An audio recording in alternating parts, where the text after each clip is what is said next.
இப்போ மனோஜ் பாண்டியன் 20 கோடி ரூபாய் வாங்கிட்டு தான் சேர்றாரு. வைத்திலிங்கம் வந்து மொத்தம் 25 கோடி ரூபா பேசி வச்சிருக்காரு டிஎம்கேக்கு. டிஎம்கே இன்னும் ஓகே பண்ணல. அது 25 ஓகே பண்ண உடனே ஏடிஎம்கே கிட்ட 50 கோடிக்கு அவர் பேசுகிறார். இவருக்கு தருவாங்களா அவ்வளோ காசு? கேளுங்க, செங்கோட்டையனுக்கு எவ்வளோ கொடுத்தாங்கன்னு நான் சொல்லியே.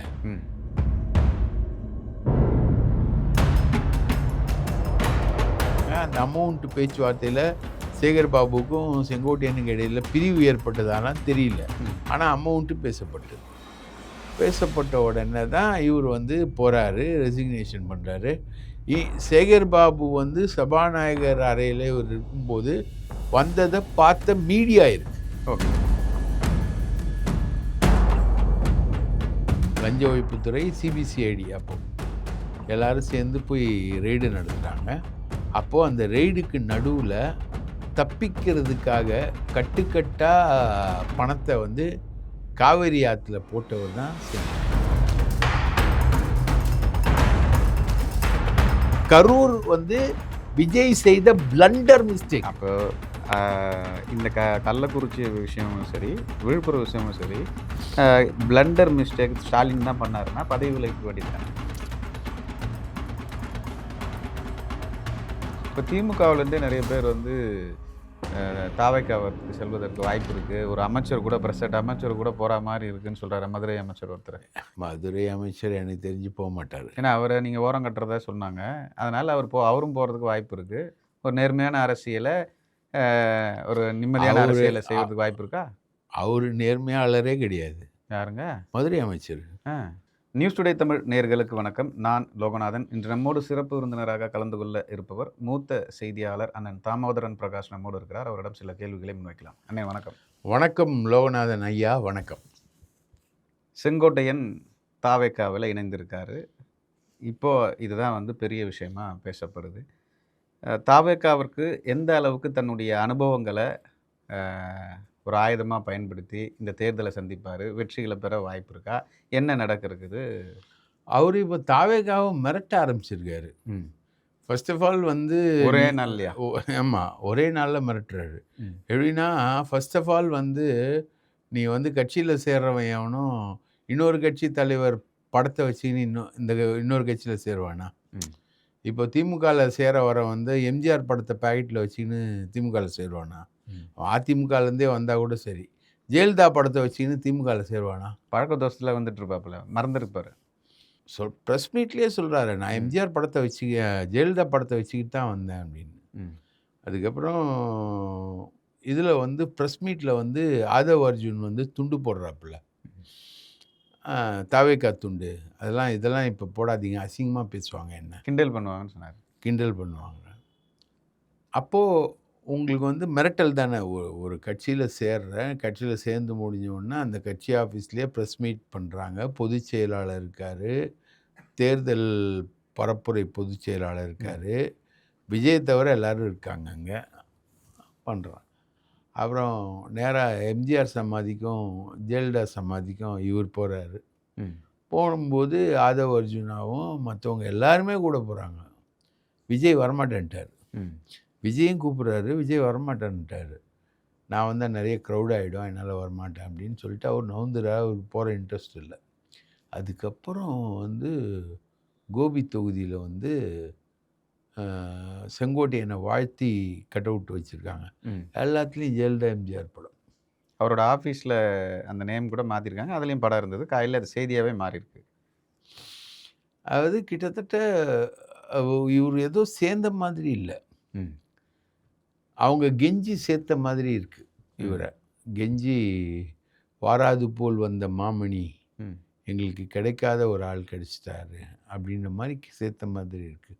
இதோட பேக்ரவுண்ட் என்னென்னு அப்போ தான் நம்ம விசாரிக்கிறோம். என்னையா அது பேக்ரவுண்டு, இருந்தாலும் இந்த ஆட்டம் ஆடுறான் அப்படின்னு பார்த்தா, இவர் வந்து முதல்ல வந்து சேரணும்னு நினச்சி புசி ஆனந்துக்கிட்டேயும் ஆதவ் அர்ஜுன் ரெட்டிக்கிட்டேயும் பேசுகிறாரு. பேசும்போது அது ஒரு விதமாக போகுது அந்த பேச்சுவார்த்தை. அதில் ஒன்றும் பெருசாக கிடைக்கல, தொகுரில். இவங்களும் வந்து அதில் இன்ட்ரெஸ்ட் காட்டல. அவங்க என்ன சொல்லிட்டாங்கன்னா, நீ வந்து இவங்க விஜய்கிட்டையும் சொல்லலை அதை, இவங்க என்ன சொல்கிறாங்கன்னா, நீ போயிட்டு ஒரு தனியாக ஒரு அமைப்பு ஸ்டார்ட் பண்ணிவிட்டு வந்து அதன் மூலமாக சேரு அப்படின்றாங்க.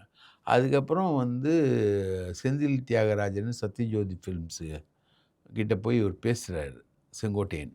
அவர் ஆர்எம்பியோடைய ரிலேட்டிவ் அவர். மருமகனோ என்னமோ Sathyajyothi films. Sathya films, Sathyajyothi films. போய் தியாகராஜன்னு ஒருத்தர் இருந்தார். அதுக்கப்புறம் அவரோட ரிலேட்டிவ் தான் அவர் செந்தில் இவர். இவர் வந்து ஆதவ் அர்ஜுன் ரெட்டியோட ஒன்றா பாஸ்கெட் பால் விளையாடுறவர். ரைட்டா, ஸ்போர்ட்ஸ்மேன்.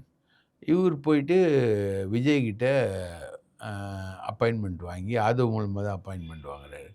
வாங்கிட்டு போய் செங்கோட்டையனை பற்றி சொல்கிறாரு. அப்போது ஒரு 45 நிமிஷம் சொல்கிறாரு. விஜய் வந்து இம்ப்ரெஸ் ஆனவுடனே சரி அவரை கூப்பிட்டு சேருங்க அப்படின்றாரு. இவர் போய் சொல்லிடுறாரு. உடனே எல்லாரும் வந்து அவரை சேர்க்கறதுக்கு தயாராகும்போது தான் இது மாதிரி விஷயங்கள் நடந்துக்கிட்டு இருக்கும்போது தான் திமுகலேருந்து சேகர் பாபு வந்து முயற்சி பண்ணுறாரு. திமுகலேருந்து மற்ற யாரும் முயற்சி பண்ணல. முத்துசாமி, தோப்பு வெங்கடாசலம், இன்னொருத்தர்லாம் இருக்காங்க. 20 பேர் 22 பேர் செந்தில் பாலாஜி 22 பேர் வந்து செங்கோட்டையனால் பழிவாங்கப்பட்டு அதிமுகலேருந்து விரட்டப்பட்டு திமுகவில் சேர்ந்தவங்க. ஓகே. அதனால தான் வந்து திமுகவில் சேரல செங்கோட்டையன். அவங்க யாரும் முயற்சி பண்ணி அவங்க யாரும் இவருக்கு முயற்சி பண்ணலை. பண்ணுறது வந்து சேகர் பாபு. சேகர் பாபு ஏன் பண்ணுறாருன்னா, செங்கோட்டையன் நான் ஏடிஎம்கேல இருக்கும்போது சேகர் பாபுவுக்கு ரொம்ப ஹெல்ப்ஃபுல்லாக இருந்தவர். ஓகே. அந்த ஒரு நன்றி கடனில் நன்றி கடனில் மதுசூதனும் இவரும் ரொம்ப திக் ஃப்ரெண்ட்ஸு. ஓகே.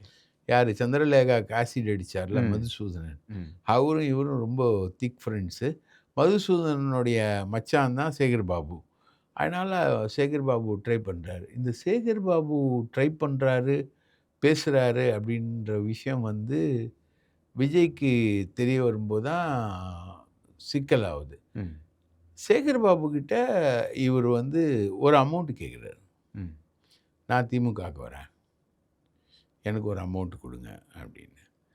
இப்போ நீங்கள் பார்த்தீங்கன்னா இது ஒரு வியாபாரம் ஆயிடுச்சு. X ADMK MLA, sitting MLA, அது மாதிரி பொறுப்பில் இருக்கவங்க, பழைய மந்திரிகள், இவங்க எல்லாமே வந்து திமுகவுக்கு வரணும்னு சொல்லிட்டு ஒரு டிமாண்ட் வரும்போது ஒரு ரேட். இப்போ மனோஜ் பாண்டியன் 20 கோடி ரூபாய் வாங்கிட்டு தான் சேர்றாரு.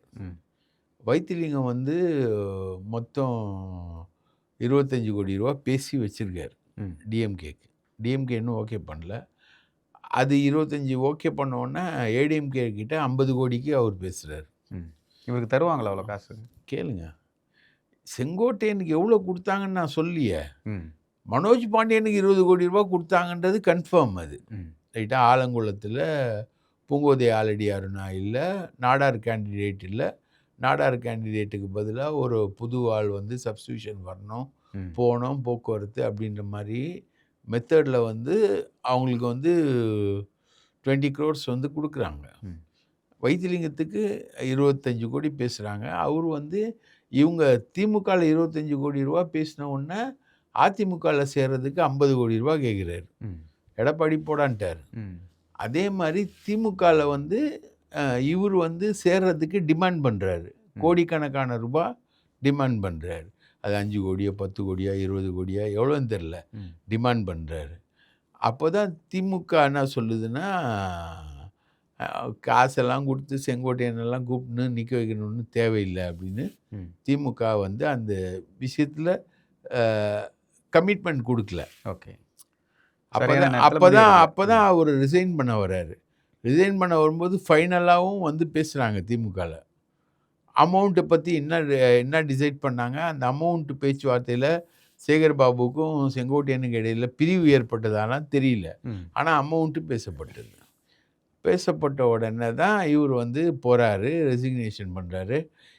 சேகர் பாபு வந்து சபாநாயகர் அறையில் இவர் இருக்கும்போது வந்ததை பார்த்த மீடியா இருக்குது. ஓகே. இவர் என்ன கேட்குறாரு, படம் இருந்தால் காட்டு நான் பதில் சொல்கிறேன் அப்படின்றாரு. யோ, பிளாக் அண்ட் ஒயிட்டாக பார்த்த ரிப்போர்ட்டர்ஸ் இருக்காங்க. நீனா படம்னா காட்டு பதில் சொல்கிறேன்னா போது மறைக்கிற. அப்போ மறைக்கிறேன்னா ஏதோ ஒரு நிழலான விஷயம் ஒன்று அங்கே நடந்திருக்குன்னு தான் அர்த்தம். அதுக்கப்புறம் அதை காரணம் காமிச்சு இவர் வந்து தாவேக்கால பேசி ஒரு அமௌண்ட் வாங்குறாரு. ஓகே. இப்ப செங்கோட்டையன் தாவேகா கிட்ட பணம் வாங்கியிருக்காரு. தாவேக்கால பணம் வாங்கியிருக்காரு. ம். அப்படி முதல்ல கெஞ்சிக்கிட்டு போனவரு, பின்னாடி வந்து பணம் வாங்குற லெவலுக்கு அவரோட மார்க்கெட் ரேட்ட திமுக உயர்த்துது. ம். திமுக உயர்த்துனதுனால அவர் வந்து பணம் வாங்கிட்டு தான் செய்றாரு. அந்த பணம் வாங்கிட்டு அவர் சேர்றதோட விளைவு தான், இப்போ வந்து அவரு டாமினேட் பண்ணிட்டு சீன போட்டுக்கிட்டு இருக்காரு. ஒரு கேள்வி ஒண்ணு வருது இல்லைங்களா? ஒரு 50 ஆண்டுகள் வந்து தொடர் அரசியல்ல இருக்காரு. பல்வேறு பொறுப்புகள் இருக்காரு. பல்வேறு துறை அமைச்சரா இருந்திருக்காரு. அவர்கிட்ட இல்லாத பணமா வந்து தாவேகா கிட்ட வாங்கிட்டு ஒரு கட்சியில சேரணும் அப்படின்ற நிர்பந்தத்துக்கு தள்ளப்பட்டிருக்காரா செங்கோட்டையன்? அவர் சம்பாதிக்காத பணமா? அவருன்னா 5,50,000 கோடி அடிச்ச சசிகலாவா அவரு? ம். சரி ஒரு 10,000 கோடி கூட சொல்லுங்களேன். இல்ல ஒரு 1000 கோடி கூட சொல்லுங்களேன். ஏதோ ஒண்ணு இருக்கு. ஆனா, இன்னைக்கு வந்து இருக்கிற டிமாண்ட்ல என்ன சொல்லுவாங்க? "காற்றுள்ள போதே ம். தூற்றிக்கொள்." அந்த ஒரு டிமாண்ட் இப்போ மனோஜ் பாண்டியன் வைத்திலிங்கத்துக்கிட்ட இல்லாத காசா? ம். கோடி கணக்குல, ஆயிரக்கணக்கான கோடி கணக்குல அடிச்சிருக்காரு. அவரு ஏன் 25 கோடி கேட்கிறாரு திமுகட்ட? ம். திமுகவுக்கு வரணும்னா எனக்கு 25 கோடி குடுன்னு தர்றேன். இது இல்ல சார். நேத்திக்கு தின்ன காசெல்லாம் இல்ல சார். அதெல்லாம் வேற. இன்னைக்கு இன்னைக்கு என்ன? என் பசிக்கு இன்னைக்கு என் மார்க்கெட் ரேட் என்ன? அவ்வளோதான். இவங்கலாம் வந்து தொண்டு செய்து பழுத்த பழம், தூயதாடி மார்பில் விழும், மண்டை சுரப்பை உலகு தொழும், ம். மணக்குகையில் சிறுத்தை எழும்லாம் வர்றவங்க கிடையாது. தந்தை பெரியார் கிடையாது. எந்த சுயநலமும் பார்க்காம பண்றதுக்கு. இவங்க எல்லாமே அமௌண்ட்டு தான். இப்போ ஒரு நீண்ட அனுபவம். ஜெயலலிதா கூட நீண்ட நாட்கள் பயணம். தேர்தல் வியூகம்லாம் வகுத்திருக்காரு. பணத்த எப்படி டிஸ்ட்ரிபியூட் பண்ணணுன்ற ஐடியாலஜி எல்லாமே தெரியும். கொங்கு பெல்ட்ல ஓரளவுக்கு நல்ல ஃபெமிலியரான ஒரு பெர்சன். பல வெற்றிகள தந்திருக்காரு. இது வந்து தாவேக்காவிற்கு ஒரு பெரிய பலமாக அமையுமா? நீங்க நெனைக்கிற மாரி ஆள்லாம் கிடையாது சார். ம். ஆம் ஆத்மி பார்ட்டிய ம். ஆம் ஆத்ம பார்ட்டின்னு பிரஸ் மீட்ல சொல்லக்கூடிய உளறல் கேஸ் தான் செங்கோட்டையன். ம். அரசியல் 0. ம். இவர் வந்து இவர வந்து எம்ஜிஆர் மதிச்சதே கிடையாது. ம். 52 வருஷ பொது வாழ்வுல 15, 20 வருஷம் வந்து எம்ஜிஆர் முதலமைச்சரா இருக்காரு. அவரு வந்து இவர மதிச்சதே கிடையாது. அப்ப அவரு மதிக்கல. அதுக்கப்புறம் ஜெயலலிதா தான் இவர வந்து மதிக்குது. ம். அப்போ கூட சசிகலா டீமோட இவருக்கு பெரிய அளவுக்கு இல்ல. ஆனா இவரு ஏன்னா 91, 96ல இவர் பண்ண தவறுகள் ஏராளம், ஏராளம். ம்.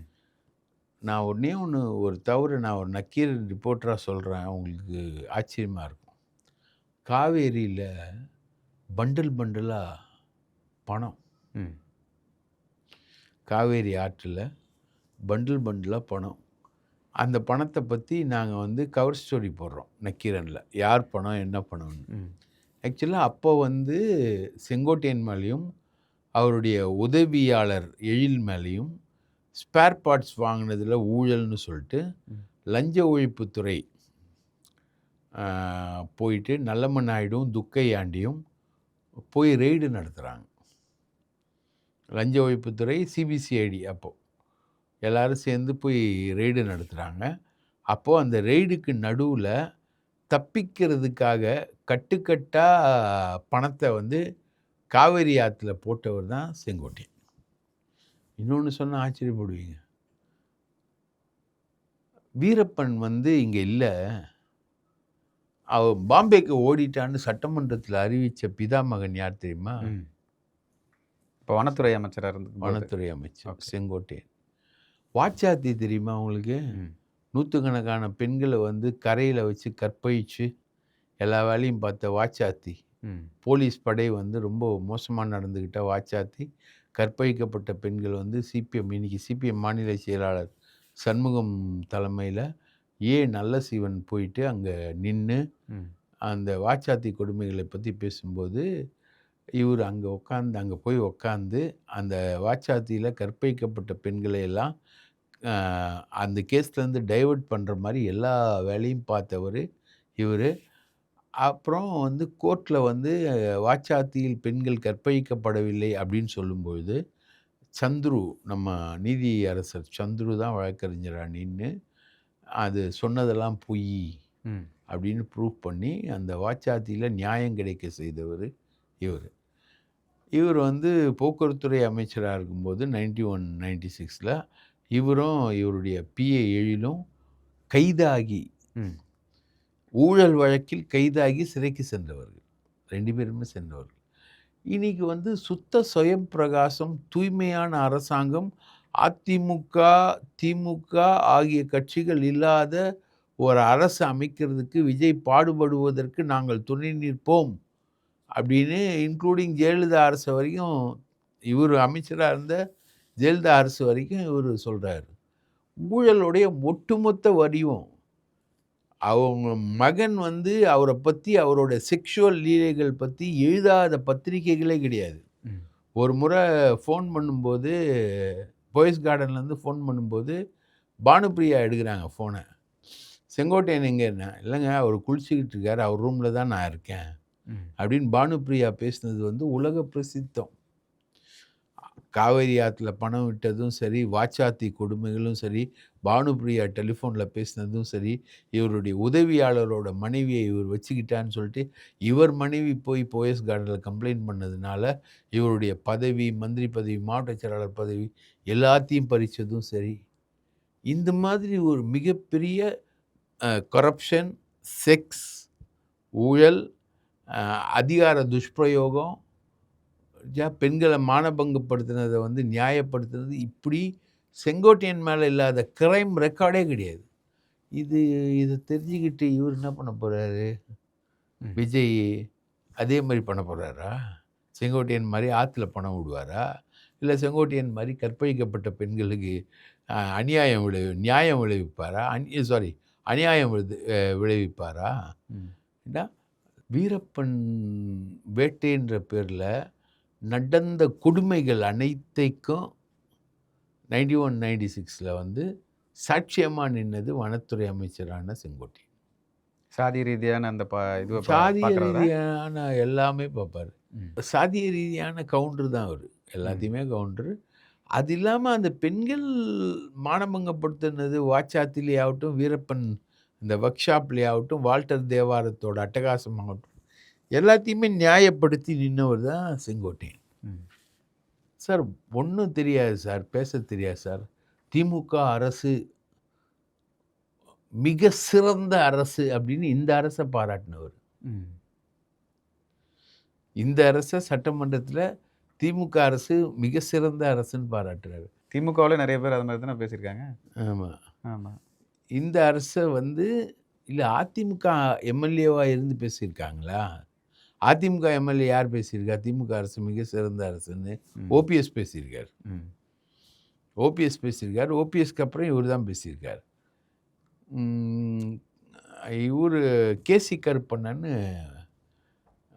எடப்பாடிக்கு ரொம்ப நெருக்கமான உறவினர். அவர் வந்து இவருடைய தொகுதிக்குள்ளே வர்றாரு. அந்த கேசி கருப்பண்ணன் சொல்லி சில பேரை வந்து நிர்வாகிகளாக இவர் போடுறார், செங்கோட்டையனை மீறி. அதில் வந்த சண்டை தான் செங்கோட்டையன் வந்து பிரிகிறாரு. உடனே நம்ம துக்ளக் ரமேஷ் அவர் கூட்டின்னு போயிட்டு கேடி ராகவன் கிட்ட சொல்லி நிர்மலா சீதாராமனை பார்க்க வைக்கிறாரு. இவர் நிர்மலா சீதாராமனை பார்த்த கதை வந்து குருவி உட்கார பணம் பழம் விழுந்த கதையாக தான் இவர் இந்த நம்ம அண்ணன் புரோக்கர் வேலை பார்த்தது தான். யார்? துக்ளக் ரமேஷ் புரோக்கர் வேலை பார்த்தது தான். செங்கோட்டையன் போய் நிர்மலா சீதாராமனை பார்த்தது, அமித்ஷாவை பார்த்தது. 2வது முறை அவரை மீட் பண்ண வச்சது வந்து அண்ணாமலை. இவ்வளோதான். இதை தாண்டி ஒரு பெரிய அரசியல் விற்பனர்லாம் இல்லை, பெரிய அரசியல் வியூக அமைப்பாளர்லாம் இல்லை. இவர் வந்து தேர்தல் வியூகத்தில் பண விநியோகத்தில் இவரெலாம் ஈடுபட்டதுலாம் கிடையாது. ரூட்டு போடுவார். இந்த ஊர் பக்கத்தில் ஈரோடு பக்கத்தில் சிவகிரிக்கு பக்கத்தில் கொல்லிமலை பக்கத்தில் சேலம், அப்படி ரூட் போட்டுக்கிட்டே போவார். இவ்வளோதான். அது இன்னைக்கு கூகுள் மேப் வந்துச்சுல்ல, அதெல்லாம் அந்த காலத்தில் கூகுள் மேப் இல்லாத காலத்தில் ரூட் போட்டுக்கிட்டு இருந்தார். பாக்கி வந்து செக்ஸு, திருடுறது, செக்ஸ் அக்கிரமம், திருடுறது, வெகுஜன விரோதம், ஊழல், கொள்ளை அடிக்கிறது, இதுதான் செங்கோட்டையன். இந்த அனுபவத்தை வச்சு விஜய் என்ன பண்ண போகிறாரு? அந்த அனுபவங்கள் இருக்கிறனால தான் இப்போ வர்றதுக்கும் முதல்ல போய் கெஞ்சியிருக்காரு. அதுக்கப்புறம் ஒரு டிமாண்ட் இவருக்கு உருவாகுது. உருவான உடனே திமுக ட்ரை பண்ணுதுன்றத வந்து சேகர் பாபு அவரோட இன்ட்ரெஸ்ட்ல தான் ட்ரை பண்ணிட்டு இருக்காரு. அப்போ ஒரு அமௌண்ட் பேசுறாரு. அதுக்கப்புறம் அது ஒரு அமௌண்ட்ட இங்க வாங்குறாரு. இப்போ விஜய் வந்து என்ன செய்ய போறாரு வச்சுட்டு அப்படின்னு நீங்க ஒரு கேள்வி முன்வைக்கிறீங்க. இதே கேள்வி தான் திமுக இவர வச்சுட்டு என்ன செய்ய போறாங்க? எதுக்கு பேரம் பேசுனாங்க? அமௌண்ட் குடுக்குறேன்னு சொன்னாங்க. ஆக்சுவல் ஒண்ணுமே பண்ண முடியாம இந்த ஊழல் குற்றச்சாட்டு, பல்வேறு குற்றச்சாட்ட முன் வச்சிருக்கிற ஒரு நபர எதுக்கு திமுக வலுக்கட்டாயமா கூப்பிடணும்? ஏங்க ஒரிஜினல் திமுக கூப்பிடலங்க. இப்ப அப்ப சேகர் பாபு மேல பழிய போட்டாச்சா? சேகர் பாபு யாருன்னா, எண்ணுயிர் அதிமுகலேருந்து வந்தவருங்க. எண்ணுயிர் தோழன். ம். சேகர் பாபு எனக்கு வந்து என்னோட கேரியர் 35 வருஷம் இதழியல்னா, ஆரம்பத்துலேருந்து சேகர் பாபு நல்லா தெரியும் எனக்கு. ம். ரைட்டா? எண்ணுயிர் தோழன்னு நாங்களே எழுதியிருக்கோம் அவர. எண்ணுயிர் தோழன் படம் பாபு மாரி. ம். சேகர் பாபு வந்து ட்ரை பண்ணியிருப்பாப்புல. அதுக்கேத்த மாரி ஒரு விஷயங்கள்லாம் நடந்திருக்கலாம். ஆனா, இது வந்து பிரயோஜனமில்லாத ஒரு குப்பைன்றது தான் நம்மளோட ஃபைண்டிங். இப்ப நான் சொல்றது வந்து என்னோட ஃபைண்டிங். என்னோட ஃபைண்டிங்கு, என்னோட தியரி, நான் பார்த்த தியரிய தான் நான் உங்ககிட்ட சொல்றேன். இது பிரயோஜனம் இல்லாத குப்பை, ஒண்ணுத்துக்கும் லாயக்கு இல்லாத குப்பைன்னு. ரைட்டா? ஆம் ஆத்ம கட்சின்னு சொல்லக்கூடிய அளவுக்கான ஒரு குப்பை இது. ரைட்டா? இந்த குப்பைய வச்சுன்னு ஒண்ணும் பண்ண முடியாது. ஒண்ணும் இது கிடையாது. கேசி கருப்பண்ணனுக்கு இவருக்கும் வந்த சண்டையில வந்த விஷயத்த வச்சுக்கிட்டு, நீங்க என்ன வரலாற உருவாக்க போறீங்க? ஒண்ணும் கிடையாது. ம். ஸோ திமுக வந்து இதுக்காக முயற்சி பண்ணது வேஸ்ட்டு. தப்பு. ம். மொத்தம் 22 பேர் இவரால வெளியேற்றப்பட்டு, தோப்பு வெங்கடாச்சலம், முத்துசாமி, சிந்து ரவிச்சந்திரன் இப்படின்னு இருக்காங்க. திமுகலயே இருக்காங்க. இப்போ அந்த மண்டலத்தில இப்போ இவரு போனார்னா, யாருக்கு கீழ வருவாரு? இவரால வெளியேற்றப்பட்ட மாநில அளவிலான நிர்வாகிகள் திமுகல போய் இன்னைக்கு ஷைன் பண்ணி நிக்கிறாங்க. தோப்பு வெங்கடாச்சலம்லாம் மாவட்ட செயலாளர் லெவல்ல நிக்கிறாரு. ஸோ, அந்த மாதிரி ஆட்களுக்கு இவரு நிப்பாரா? முத்துசாமி, செங்கோட்டையனா ஆவே ஆவாது. ரைட்டுங்களா? அரசியல்னா இதில சாதாரண விஷயம் தானேங்க. ஒரு இடத்துல பகையா இருப்பாங்க. திடீர்னு ஒண்ணா சேர்ந்து கூட்டணி வைப்பாங்க. போன வாட்டி இந்த கட்சிய பத்தி புறம் பேசியிருப்பாங்க. இந்த வாட்டி ஒண்ணா சேர்ந்துட்டு வாழ்த்து சொல்லுவாங்க. இதெல்லாம் அரசியல்ல சகஜம் தானே?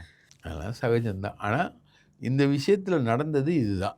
ம். இதுதான் நான் சப்மிட் பண்றது. சரி. என்னுடைய அவருடைய தேர்வு. எக்ஸ்பீரியன்ஸ் வந்து ஒரு தேர்தல்ல விஜய் கூட ஒரு மூத்த அ கட்சி ஆலோசகர் யாருமே இல்ல. வழிநடத்துறதுக்கும் இல்ல. பல்வேறு பிரச்சனைகள சமீபத்தில சந்திச்சாரு. ரொம்ப வருஷமா ஜெயலலிதாவுக்கு பிளானிங் போட்டு குடுத்த ஒரு நபர் வந்து, விஜய் ஏன் வழிநடத்த மாட்டாரு? நல்லா கூட வழிநடத்தலாமே ஒரு ஒரு ஒரு யோசனையில. சார் எனக்கு தெரிஞ்சு சார், விஜய் வந்து ஒரு இன்டெகிரிட்டி இருக்கிற மாரி இருக்கலாம். ஆனா, விஜய் நெறைய தப்பு பண்ணியிருக்காரு. இந்த அதாவது உங்களுக்கு வந்து நேத்து உட்காந்து பிரஸ் மீட்ல என்ன சொல்றாரு? நீங்க வந்து ரகசியம் அப்படின்னு பத்திரிகையாளர்கள் சொல்றாங்க. நீங்க வந்து அமித்ஷா பார்க்கறதுக்கு 3 கார்ல எடப்பாடி போன ரகசியத்த பத்தி சொல்வீங்களா? அப்படின்னு கேட்டு பிரஸ் மீட்ட முடிச்சுட்டு போறாரு. ம். எந்த அமித்ஷா கால்ல விழுந்து நின்னு இவ்வளோ நாளு சீன போட்டியோ, எந்த எடப்பாடி கால்ல விழுந்து நின்னு அவர் பொதுச் செயலாளர்ன்ற மாரிலாம் சீன போட்டியோ, அதே ஆட்கள வந்து நீங்க திரும்பி சொல்றீங்க. அப்போ உனக்கு என்ன லாயல்டி, என்ன சின்சியாரிட்டி இருக்கு? இல்லங்க. இப்போ இவருக்கு வந்த வாய்ப்ப தானே பயன்படுத்தி எடப்பாடி முதலமைச்சர் ஆனாரு. அது மறுக்க முடியாத உண்மை தானே? சார் இவருக்கு அப்புறம் எடப்பாடி சொல்றத சார், இவரு சார், கேட்கணுன்ற சார், ஒரு சார் அவசியம் இருக்கா? இவருக்கு வந்த வாய்ப்புலாம் உங்களுக்கு ம். தெரியாது சார். இவருக்கெல்லாம் வாய்ப்புலாம் வரல சார். ம். சாய்ஸ்ல வந்து செங்கோட்டையனா, எடப்பாடியான்னு வரும்போது, எடப்பாடி வந்து தன்னுடைய பணத்த வச்சு அடிச்சு அவர் மேல வர்றாரு. அவ்வளோதான். இப்போ வந்து இப்போ இவரு பிச்சை எடுக்கிற கதை தானே. இப்போ ம். நான் கட்சியில வரணும்னா காசு குடுங்க அப்படின்ட்டு கேட்குறாரு. இவரு பிச்சை எடுக்கிறது தானே. மத்தவன்லாம் பிச்சை எடுக்கிறான்ல. அந்த கதை தானே அது. இப்ப பிச்சை எடுக்கிறவன ஏன் கூப்பிடுறாங்க திமுகன்றது கேள்வி இருக்குல்ல. அது அரசியல். அப்ப பிச்சை குடுக்குறதுக்கு நீங்க தயாரா இருக்கீங்களான்னு இன்னொரு கேள்வி அது வைப்பாங்கல்ல. அரசியல். அதேதான் இதுவும் அரசியல். அப்ப நம்ம இப்படி ஏன் விமர்சனம் பண்ணணும்? அதான் சொல்றாங்க அரசியல். ஆனா, இதுல வந்து நான் என்னோட சப்மிஷன் என்னன்னா, செங்கோட்டையன் வந்து யோக்கியம் கிடையாது. ம். செங்கோட்டையன் போனதுக்கு பின்னாடி பணம் இருக்கு. ம். செங்கோட்டையன் வந்து பணத்திலேயே ஊறுனவன், பணத்திலேயே இது பண்ணவன். கடைசியில இருக்கிற வரைக்கும் பணம் தான் அவருக்கு. ரைட்டுங்களா? அதான். அவர் போஸ்டிங் போட்டு இன்னைக்கு அவரோட சேர்ந்த ஒரு 50 பேரும் ம். எதுக்கும் லாயக்கு இல்லாதவன். வெறும் காச தவிர எதுவுமே இல்லாதவன் தான் சேர்ந்திருக்கான். ஸோ இதெல்லாம் தான் செங்கோட்டையனின் மறுபக்கம் அப்படின்றத நம்ம ஒரு பத்திரிகையாளராக சப்மிட் பண்ணுறோம். அவ்வளோதான். ஓகே. அப்போ விஜய்க்கு செங்கோட்டையனால எந்த பலனும் இல்லையா? விஜய்க்கு இவருடைய அனுபவம் வந்து விஜய்க்கு சப்போர்ட்டாக இருக்காதா? அவருடைய இவ்வளோ கால அரசியல் இந்த ட்ராக் ரெக்கார்டு வந்து வேணால் பழைய கதை சொல்லலாம். 2 மணி நேரம் பார்த்துருக்காரு விஜயை. 1 மணி நேரம் சும்மா வரல விஜய். ஆதவ அர்ஜுன் ரெட்டிகிட்ட உட்காந்து பேசியிருக்காரு. விஜய் வந்தவுடனே 55 நிமிஷம் இவர் தான் பேசிக்கிட்டு இருந்திருக்காரு. பழைய கதை, முன்ன கதை, அந்த கதை, இந்த கதையெல்லாம் பேசியிருக்காரு. பழைய கதை வேணால் உட்காந்து கேட்கலாம் விஜய். அதுக்கு வேணால் செங்கோட்டையன் பயன்படுவார். மற்றபடி செங்கோட்டையனால் 5 பைசா கூட பிரயோஜனம். செங்கோட்டையன் போல் எக்ஸ்பீரியன்ஸ்டான பர்சன் வந்து தாவேக்கால யார் இருக்காங்க சார்? உங்களுக்கு இப்போ விஜய் வந்து இன்றைக்கி வரைக்கும் வராரு போகிறாரு. நிறைய பேர் இருக்காங்க சார். பொலிட்டிக்கலாக நிறைய பேர் இருக்காங்க சார். எக்ஸ்பீரியன்ஸான ஆட்களை நீங்கள் வந்து விஜய்க்கு வேணும் அப்படின்னு அவர் தேட ஆரம்பித்தார்னா செங்கோட்டையன் மட்டுமா கிடைப்பார்? இப்போ திமுகவிலேருந்தே நிறைய பேர் வந்து தாவேக்காவுக்கு செல்வதற்கு வாய்ப்பு இருக்குது. ஒரு அமைச்சர் கூட பிரசிடென்ட் அமைச்சர் கூட போகிற மாதிரி இருக்குதுன்னு சொல்கிறாரு மதுரை அமைச்சர் ஒருத்தர். உங்களுடைய ஒப்பீனியன் என்ன? மதுரை அமைச்சர் எனக்கு தெரிஞ்சு போக மாட்டார். ஏன்னா அவரை நீங்கள் ஓரம் கட்டுறதா சொன்னாங்க. அதனால் அவரும் போகிறதுக்கு வாய்ப்பு இருக்குது. ஒரு நேர்மையான அரசியலை, ஒரு நிம்மதியான அரசியலை செய்வதுக்கு வாய்ப்பு இருக்கா? அவர் நேர்மையாளரே கிடையாது. யாருங்க? மதுரை அமைச்சர் நேர்மையாளரே. ஓட்டுக்கு பணம் கொடுக்காம ஜெயிச்சவர் நேர்மையான அரசியல்வாதி கிடையாது. ஓட்டுக்கு பணம் கொடுக்காம ஜெயிச்சது அவங்க அப்பாவோட வசதி, அவங்க அப்பாவோட செல்வாக்கு. அவர் ஒன்றும் நேர்மை கிடையாது. நீங்கள் தான் ஃபர்ஸ்ட் டைம் சொல்கிறீங்க. அப்படி ஒரு இல்லை. என்ன பண்ணார் அப்படி? அதாவது பிரவீன் சக்கரவர்த்தின்னு ஒருத்தர்கிட்ட வந்து உதயநிதி பற்றியும் மாப்பிள்ளை சபரீசன் பற்றியும் தப்பாக பேசுகிறாரு. அந்த பிரவீன் சக்கரவர்த்தின்றவன் காங்கிரஸ்காரன். அவன் வந்து ரெக்கார்ட் பண்ணிடுறான் செல்லில். ரெக்கார்ட் பண்ணிவிட்டு அவன் டெல்லிக்கு போயிட்டு அதை அண்ணாமலைகிட்டேயும் சவுக்கு சங்கர்கிட்டையும் கொடுக்குறான். 2 பேரும் வந்து ரிலீஸ் பண்ணுறாங்க. உடனே திமுக வந்து எதிர்வினை ஆற்றுது. இவரை தூக்கி போடுது. இவரை பதவியிலேருந்துலாம் மாற்றுது. இவர் சொல்கிறார் எனக்கும் அதுக்கும் சம்மந்தம் இல்லை, அப்படி இல்லை இப்படி இல்லைன்னு சொல்கிறாங்க. கடைசியில் கண்டுபிடிச்சிடுறாங்க பிரவீன் சக்கரவர்த்தி இவர் உட்காந்து பேசினது தான் அப்படின்றது. இப்போது இதை வெளியிட்ட சவுக்கு சங்கரை நீங்கள் என்ன பண்ணுவீங்க? வெறுப்பீங்களா இல்லையா? அவனால் தானே சாதாரணமாக சப்போஸ் அவர் சொல்லியிருந்தா கூட உண்மை பொய்மை அதுக்கு போனால் கூட என் பேச்சை வந்து எனக்கு தெரியாமல் டேப் பண்ணி அதை வெளியிட்டது தப்புன்ற கோவம் இருக்கும்ல. இவர் ஐடி மினிஸ்டராக இருக்கும்போது என்ன இவருக்கு நேரடி தொடர்பில் இருக்க ஐஏஎஸ் அதிகாரி என்கிட்ட சொன்னது. அப்போது சவுக்கு சங்கருக்கு நெருக்கமான பலருக்கு இவர் கான்ட்ராக்ட் கொடுத்துருக்கு. அப்போது அவர் கேட்டார், இவர் நேர்மையாளர் நல்லவர்லாம் சொல்கிறாங்க, இவர் வந்து ஐடி மினிஸ்டராக இருக்கும்போதே சவுக்கு சங்கருக்கு நெருக்கமான ஆட்களுக்கு, சவுக்கு சங்கர் சொல்கிற ஆட்களுக்கெல்லாம் இவர் பல கோடி ரூபாய்க்கு கான்ட்ராக்ட் கொடுத்துருக்காரு. இவர் எப்படி நேர்மையானவராக இருப்பார்? இதே அவர் நிதித்துறையில் இருக்கும்போது வேறு என்னென்ன விளையாடி இருப்பார் இவர்? அட்லீஸ்ட் இவர் என்ன விளையாண்டார் அப்படின்றத விட சவுக்கு சங்கருக்காக இவர் என்ன விளையாடி இருப்பார்? இவருடைய கேரியரையோ காலி பண்ணக்கூடிய ஒரு நபர் சவுக்கு சங்கர் அவருடைய ஆடியோ ரிலீஸ் பண்ணாருன்னு நீங்கள் சொல்கிறீங்களே, அவருக்கு வந்து உதவி பண்ணியிருக்கார். எப்படி பண்ணுவார்? லாஜிக் இல்லையே, இது இடிக்குதே. லாஜிக் இடிக்கலாம், நான் ஒன்றும் சொல்ல முடியாது. தன்னை பற்றி ஒரு ஆடியோவை வெளியிடுறாரு, அதனால் வந்து அவர் கட்சியிலேருந்து ஓரம் கட்டப்படுறாரு. இந்த சூழலில் சவுக்கு சங்கர் மீதான பகைமை தான் இருக்கேன் தவிர அவருக்கு எப்படி ஒரு கான்ட்ராக்ட் கொடுப்பாரு? நீங்கள் எப்படி லாஜிக்காக சொல்கிறீங்க? இதை எப்படி சார் லாஜிக்காக சொல்கிறீங்க சார்? சார், ஒரு சோர்ஸு ஒரு இன்ஃபர்மேஷனை சொல்கிறான்னா அதுக்கான ஃப்ரீக்குவன்சி, அதுக்கான விஷயங்கள் இல்லாமல் சொல்ல மாட்டான். ஓகே. எனக்கு ஒரு சோர்ஸு, உங்களுக்கு அந்த சோர்ஸ் இருக்கான்னு தெரில. எனக்கு அமைச்சரவையில் இருக்கக்கூடிய ஒரு ஐஏஎஸ் ஆஃபீஸரு பிடிஆர் பழனிவேல் தியாகராஜனை பற்றி சொல்லும்போது நானே அதிர்ந்து போனேன். அவர் வந்து மிக தியாகபூர்வமானவர், அறிவானவர் அப்படிலாம் தான் நினச்சிக்கிட்டு இருந்தேன். இன்றைக்கி வரைக்கும் அவர் சொல்லும்போது சொல்கிறேன், இன்றைக்கி வரைக்கும் சவுக்கு சங்கரோட அவருக்கு கான்டாக்ட் இருக்குது. இவர் வந்து அமைச்சரவையில் நடக்கிற பல விஷயங்களை வந்து சவுக்கு சங்கர் வந்து அவனோட ட்விட்டரில் வெளியிடுவார். அமைச்சரவையில் நடக்கக்கூடிய பல ஐடி அமைச்சராக இருக்கும்போது அமைச்சரவையில் நடக்கக்கூடிய பல விஷயங்களை வந்து, அதாவது அமைச்சருக்கும் உயர் அதிகாரிகளுக்கு மட்டுமே தெரிஞ்ச விஷயத்த சவுக்கு சங்கர் வெளியிடுவார். ம். அதிகாரிகள் கொடுக்கல. அப்போ யார் கொடுத்துருப்பா? அமைச்சர் கொடுக்குறோம். உன்னோட வாழ்க்கையை கெடுக்கிற டேப்பை வந்து வெளியிட்ட ஒரு ஆள், அவனை வந்து அவனோட அவனுக்கு வந்து இன்றைக்கும் நீ நியூஸ் கொடுக்குறேன்னா நீ யார்? இல்லை, இது அதுதான் ஒரு டவுட்டாகவே இந்த கேள்வி வருதுங்களே. அவரே காலி பண்ண நினச்ச ஒரு நபருக்கு டவுட்டு தான் சார். இல்லை, இந்த மாதிரி கொடுக்கறதுக்கு இன்னொரு காரணம் திமுகவை அழிக்கணுன்ற ஒரு மோட்டிவேஷனில் இந்த மாதிரி பண்ணுறாரா? இல்லை திமுகவுடைய ரகசியங்களை என்ன மாதிரி மற்றவங்களும் வெளியே வரணும் அப்படின்ற ஒரு விஷயத்த வந்து இப்போ பிடிஆர் செய்யறாரு. அதுக்கு அவர் ரிசைன் பண்ணிட்டு போகலாமே. அப்புறம் ஏன் பண்ணணுன்ற ஒரு விஷயம் இருக்குல்ல. கரப்ட். காசு, அவ்வளோதான். ஏன்னா இது வரைக்கும் யாரும் சொன்னாத ஒரு விஷயத்த சொல்கிறீங்க, அதனால தான் திருப்பி இந்த கேள்வி. அதனால தான் வந்து மினிஸ்டர் வந்து தாவேகாவுக்கு போகிறாரு அப்படின்றது இவரே கிளப்பி விட்டுருப்பார். யார்? பிடிஆர் பழனிவேல் தியாகராஜனை கிளப்பியிருப்பார். உண்மையிலேயே போவாரா? வாய்ப்பு இருக்கா?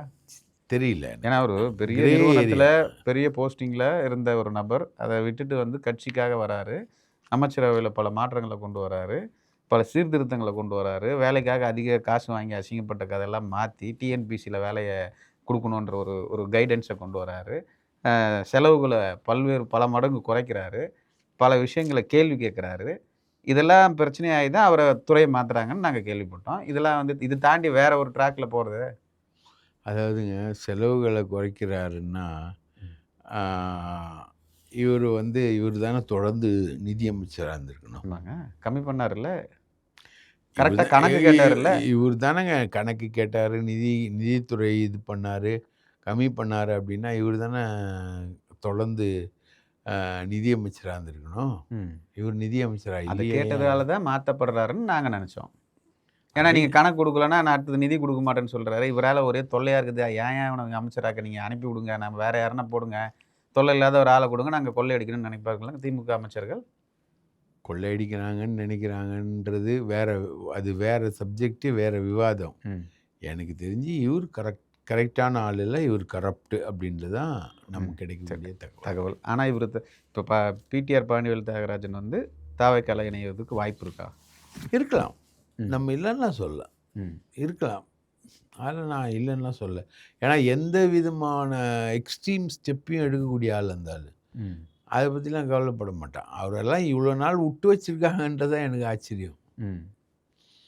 தூக்கி அமைச்சரவையிலேருந்து தூக்கி போட்டு எம்எல்ஏ ஆகிட்டு அதுக்கப்புறம் பட் ஆனால் அவருக்கான விஷயங்கள் வரும், அவருக்கான ஆதாரங்கள் வந்து வரும், அது எடுக்கும்போது தெரியும். சரி, இப்போ அடுத்த கட்ட நகர்வு என்னவா இருக்கும்? ஒரு பெரிய ஸ்டாம்பீட்லேருந்து வெளியே வந்துட்டாங்க, ஒரு கட்சியில் இன்னொரு கட்சியினுடைய மிகப்பெரிய தலைவரை கொண்டு வந்திருக்காங்க. ஸ்டாம்பீட்லேருந்து எங்கே வெளில வந்தாங்க? ஒரு சில விஷயங்கள் வந்துருச்சு, எப்படி கேஸ் வந்து நடந்துட்டு இருக்கு, அந்த பிரச்சனையிலேருந்து வெளியே வந்து கேஸ் வந்து எங்கே நடந்துகிட்டு இருக்கு? சிபிஐ விசாரணை நடந்துட்டு இருக்கு. சிபிஐ விசாரணையில் விஜய் மேலே குற்றம் வராதுன்னு யார் சொன்னா உங்களுக்கு? அவர் தான் குற்றவாளின்னு சொல்லி யார் சொன்னாங்கன்ற கேள்வி இருக்குல்ல. அவர் தான் குற்றவாளின்ற 2 தேரி இருக்குது சார். ஒன்று அவர் தான் குற்றவாளி, இன்னொரு தேரி வந்து அவர் குற்றவாளி இல்லை, அரசாங்கம் குற்றவாளி.